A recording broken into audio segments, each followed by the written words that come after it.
The long, cold hallways of Ponyville General hadn't changed in Applejack's lifetime. Yet now, these sterile halls felt different. She thought perhaps the reason for a visit could skew any pony's perspective. She recalled trotting down these very checkered vinyl tiles some years ago, with bright eyes and a laugh stifled behind a bitten lip. She was visiting her older brother, Big Mac, after he had accidentally stumbled into a ditch. His lack of attention for where he was walking caused a cart he was pulling to dump its cargo of apples directly onto his head. She knew before Hoof that he would be okay, and that most of the damage was to his pride.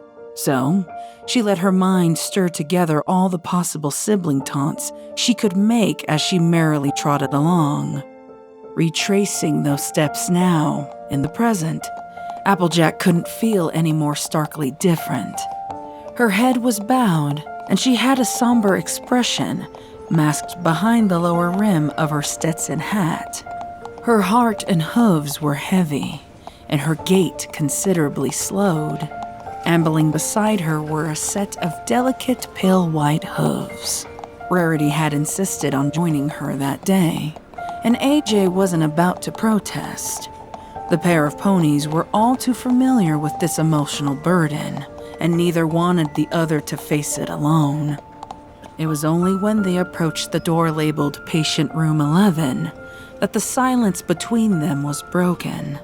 "You can do this," Rarity said, her words comforting but cautious. Applejack lifted her gaze to meet the unicorns. She didn't audibly respond, but Rarity knew by her weary, sunken eyes that she didn't believe her. Rarity felt a pang in her chest and reached a hoof out to AJ as a gesture of comfort. AJ shied away from her touch, flinching as if it would cause her pain. Rarity wasn't offended. She knew AJ all too well, and if the stubborn farm pony allowed a moment of weakness into her resolve right now, she might not be able to hold her composure anymore. Rarity pulled away and bowed her head slightly as an apology, offering her a gentle smile instead. AJ released a breath she didn't realize she was holding as her hoof shakily rose to knock on the door. No pony replied from within the room, so AJ stood awkwardly, motionless. She was unsure how to proceed, a learned behavior from the lessons of her youth. Never enter a place without an invitation. Rarity saw the slight panic in her eyes and realized that she would have to provide AJ with that permission. Wordlessly, she opened the door with her magic and ushered the pair of them inside. A feeble, weathered, and bedridden pony laid before them, and her appearance stopped the visitors in their tracks. Her once soft green coat was ashen, nearly to Rarity's white hue, a color that matched the wisps of mane hairs that still clung to her head. Her eyes were deep-set, but devoid of depth. They searched the faces of the ponies, but found no familiarity. Her jaw trembled a little in confusion as her eyes narrowed. She clutched the thick down blanket and pulled it up to her chin with shaky, bony hooves. Granny? Granny, it's me, Applejack. AJ finally spoke, grateful that the words came out with as little tremble as possible. She knew now more than ever that maintaining a calm and uplifting demeanor was of paramount importance. Granny Smith's eyes narrowed further for a moment, then she turned her head away and glanced towards the wall. Rarity was stunned in place. It took all of her might to fight back tears on AJ's behalf at not being recognized by the pony who loved her the most. It's all right. You don't have to remember me, Applejack whispered. She approached her granny cautiously, not wanting to spook her any further. Granny clutched the blankets even tighter, her lips still trembling, with a stern, hard-set glare to the wall. Applejack could see the myriad of tubes and wires that ran from her grandmother to the machines, presumably keeping her as calm and comfortable as possible. It was hard to ignore the purpling skin under the pale fur where her IV had been connected. Now that she was closer, AJ could see how frail of a state her body was in, with its many bruises of varying stages of healing and the visible fragile veins all along her limbs. I told you I don't want to eat it. Granny mumbled, that familiar stubborn pride exuding from her. You don't want to eat your applesauce? Applejack asked gently, her voice mimicking the same gentleness a pony would use on a foal that didn't quite understand. She was indicating to the small cup of mush that was resting on the tray beside her bed. Ain't no applesauce.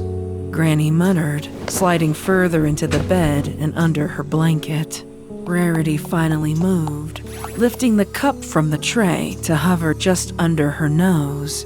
She took a sniff, wondering if it had been somehow spoiled, and her face twisted in surprise. The scent was decidedly not apple-related, but somehow instead reminded Rarity of moldy bread and rotten cheese. Oh my, what is this? Rarity outcried, clamping her hoof over her nose in disdain. Let me see that. Applejack insisted, swiping the cup from the air, ending Rarity's spell. She took a couple sniffs and her nose also wrinkled in shock. Applejack was a tad more bold and thorough than Rarity, though. She saw plastic utensils nearby and scooped up a spoonful of mush to take a bite. The regret was instantaneous.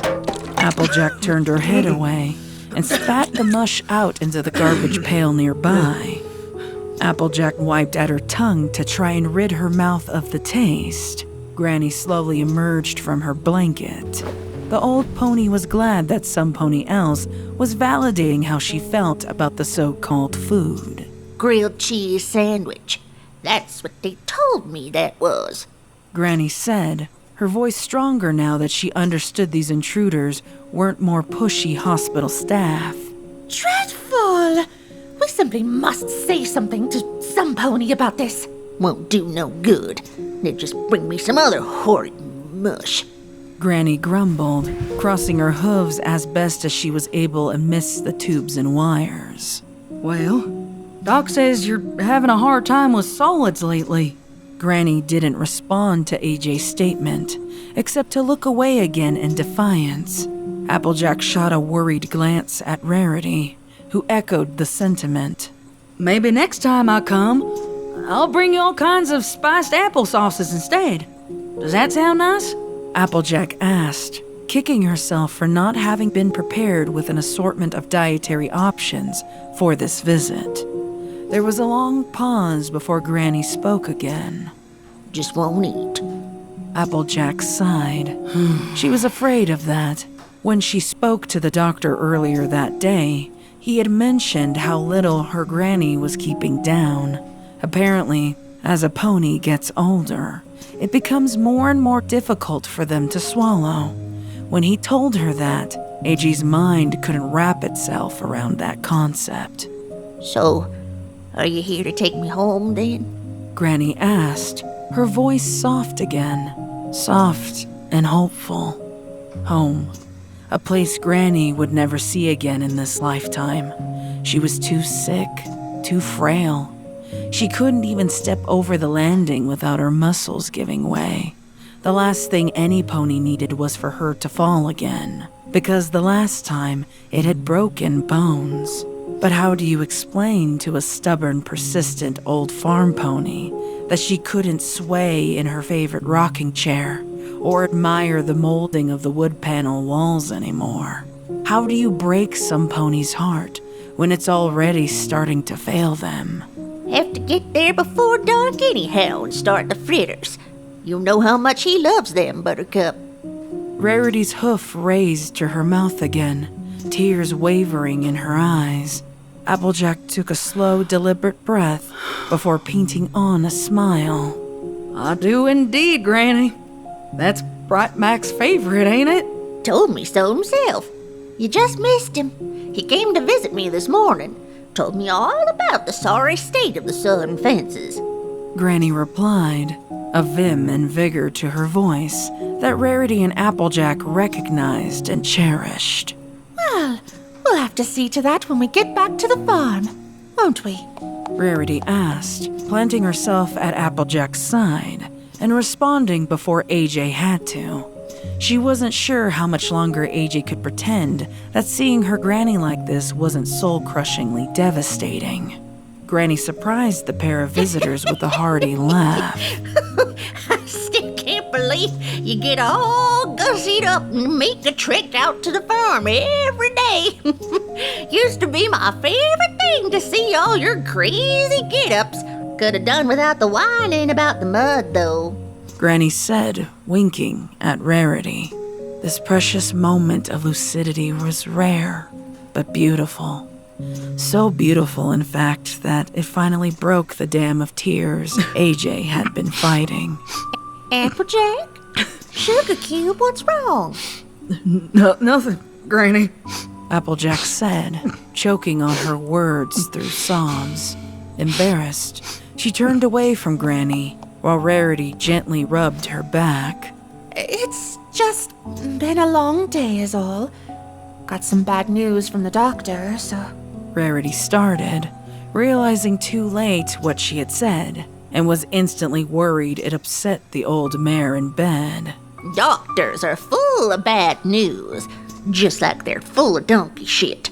Granny remarked, which caused Applejack to let out a laugh amidst her labored, breathy sobs. Well, I think Applejack and I should see to that applesauce at once, don't you think?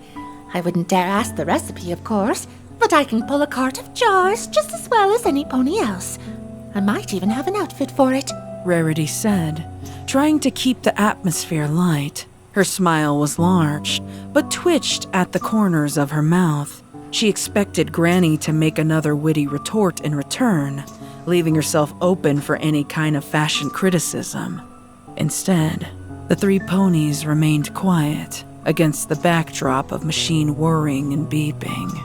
Applejack finally had a moment to compose herself, so she wiped away her tears. When she turned back to her granny, she too was smiling. So how does that sound?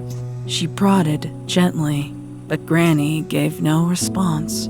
The old earth mare stared ahead at nothing, eyes unfocused. Her moment of lucidity was gone, and she returned to the shell of her former self. More time passed, the awkwardness growing. Rarity didn't want to pierce the silence with words. Instead, she gently readjusted Granny's blanket and fluffed her pillows. That action seemed to trigger a different response from the old farmer, as she snuggled herself into her bed and closed her eyes, readying herself for sleep. Granny looked so peaceful as her chest rose and fell. Applejack stared at her for a long moment, until the doctor's words buzzed around in her head. Months, if we're lucky. She only had a few months of rare lucid moments left with the mare who raised her from infancy. Applejack would be lying if she said it didn't frighten her to hear about all the things that Granny's body was doing to her now. Ponies, who weren't immortal alicorns, weren't supposed to live this long. Their bodies give up on them slowly and in different, horrible ways. Wasting away was just as difficult to comprehend. How much longer would her granny have to suffer in this half-existence? Then there were those she was leaving behind, in their varying stages of grief. Apple Bloom was being stubborn, too stubborn. She wanted Granny home, and would often echo unhelpful sentiments from Granny about doctors not knowing what was best for her. Applejack couldn't count how many fights they'd gotten into about it. Apple Bloom accusing AJ of not caring, and AJ accusing Apple Bloom of making this process harder than it needed to be. Their words were venomous, but they came from grief. Applejack hoped that they would find peace between themselves again soon. But realistically, she knew it probably wouldn't happen until Granny was gone. Big Mac wasn't nearby, so he couldn't visit often. He and Sugarbell had a home and a little cult to look after back in Starlight's old village. Applejack was working on convincing him to come back and run the orchard with her again, but she knew he deserved to live his life too. Applejack was choosing not to think ahead, but to live in the moment. Her grieving happened at night when she could press the pillow to her muzzle and scream out her frustrations, her tears soaking it through completely. When she wasn't with Granny, she was working on the farm. There wasn't a moment Applejack allowed herself to rest, because resting meant the thoughts she was fighting to keep away would finally consume her. Then there was all the Apple family's friends and extended relatives. They all had lives to live, and no correct combination of words to comfort adequately. They were all sympathetic, but they couldn't understand this kind of anguish and turmoil. None, save for Rarity. We should go. Rarity said softly, gently pulling AJ away from Granny's bedside with her hoof. Applejack didn't object. She let Rarity guide her out of the room, only looking back towards Granny once before shutting the door. The tears that the pair of mares had held back were now silently cascading down their cheeks. Rarity pressed her forehead to AJ's, wordlessly offering the comfort that only she could offer. Thank you, Rares. Applejack finally said, relieved their visit had been a good one after all. She looked into Rarity's sapphire eyes and didn't see the same relief reflected. For a moment, Applejack had forgotten their time in Ponyville General was only half done. Don't you worry. You were my rock, so I'll be yours now, okay? Rarity nodded, eyes wavering behind tearful waterfalls. You can do this. Rarity let out a little sob, but smiled as Applejack repeated the words exactly as she had told her earlier. Let's go visit your mom.